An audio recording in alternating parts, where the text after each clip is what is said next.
যে খাবারগুলো পুরুষের করার শক্তি বাড়ায় সেই সব খাবারগুলো বেশি করে খান, কারণ বয়স বাড়ার সঙ্গে সঙ্গে পুরুষের শরীরে হরমোন উৎপাদন কমতে থাকে।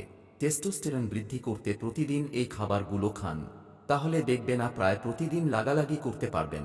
নাম্বার ১, জিরের ভিজানো জল প্রতিদিন সকালে উঠে খান। রাতে জিরে ভিজিয়ে রাখুন এবং সকালে সেটা পান করুন, দেখবেন শরীরে উত্তেজনা বৃদ্ধি পাবে।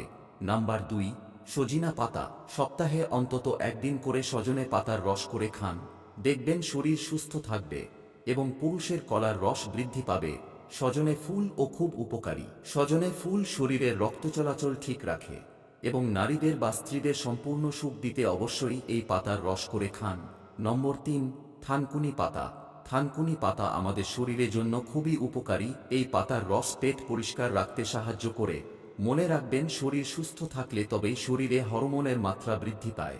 নাম্বার ৪, কফি বা চা এর পাতার রস। কফিতে 80% ও চাতে 50% কলার রস বৃদ্ধি করার উপকারিতা থাকে। যদি কোনো ব্যক্তি প্রতিনিয়ত এই কফি বা চা এর ভিজানো জল খায়, তাহলে সেই অনায়াসেই যে কোনো শক্তিশালী মহিলাকে 2 মিনিটের মধ্যেই কাবু করে ফেলতে পারে। জীবনসঙ্গী হিসেবে তাকেই বেছে নাও, যার কাছে হাজার অপশন থাকা সত্ত্বেও তার একমাত্র চয়েস শুধু তুমি। মেয়েরা সব সময় সত্য কথা পছন্দ করে, কিন্তু বিশ্বাস করে মিথ্যাবাদীকে।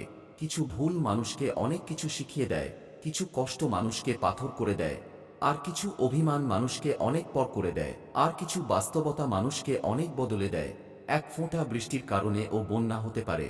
যদি বাসাটা পিঁপড়ের হয়, তেমনি এক ফোঁটা ভালোবাসাতেও সুখ হতে পারে, যদি সেই ভালোবাসাটা খাঁটি হয়। জীবনে খারাপ সময় আসা খুব দরকার, না হলে মুখোশ পরা বেঈমানগুলোকে চেনা যায় না। নরম কাদা যদি একবার পুড়ে ইট হয়ে যায়, তারপরে তাকে যতই জলে ডুবানো হোক না